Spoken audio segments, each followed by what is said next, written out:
Hi, I'm Aubrey Shepard. It's 19th of December 2011. Christmas is coming, and I want to show you a few pictures.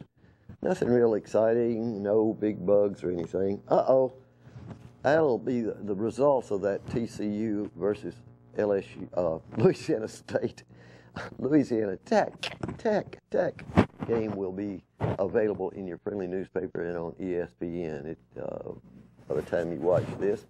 So, of course, supporting Louisiana Tech.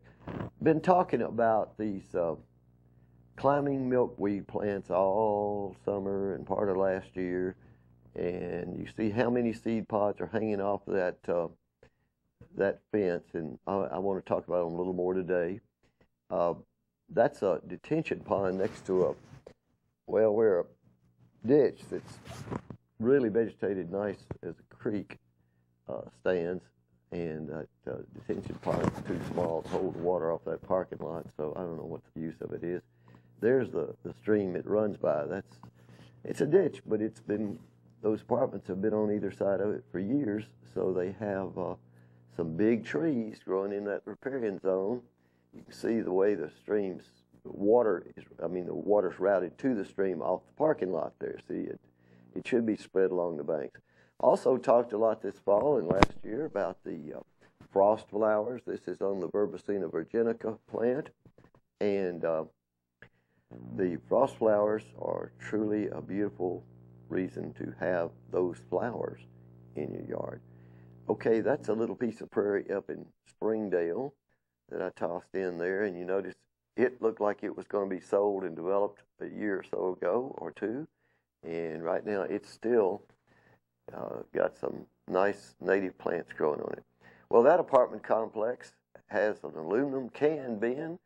I thought at first they had a water roof catching barrel, but that's for cans. Thank you for some apartment trying to save the cans and put them in the recycling. Okay, we're talking about the Sinantium. Okay, that's Lonicera sempervirens, the native honeysuckle. Fine, good one. But anyway, the Sinantium leva, a lady wrote about them. There's some more of the pods hanging on a fence.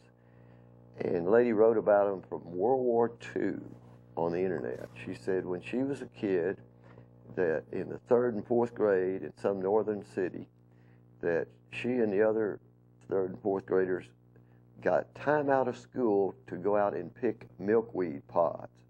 So most people hadn't thought of this, but that little fuzz, that little float thing, parachute thing that each one of them carries. Now that's a natural rain garden in Fayetteville, South Fayetteville.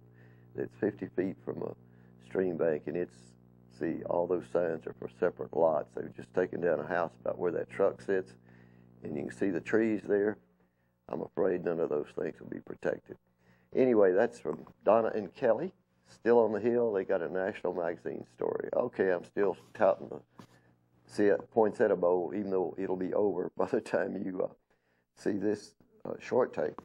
But anyhow, the reason they were collecting those puff little things like parachutes from the milkweed pods, they didn't want the seeds in this case.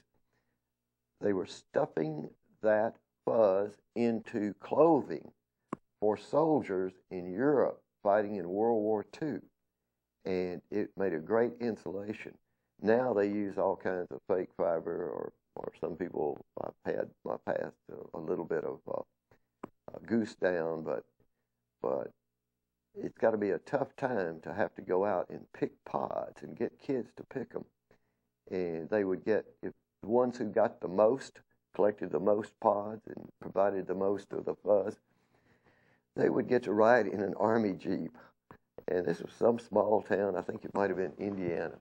Anyway, there are many, many uses for native plants, and that's just one of them. Till next time, this is Aubrey Shepard asking you to do your part to help keep the water clean, the air pure, and the woods green. And don't sell a lot for infill if it's got wetland and trees, because there's no guarantee it'll be saved. Thank you.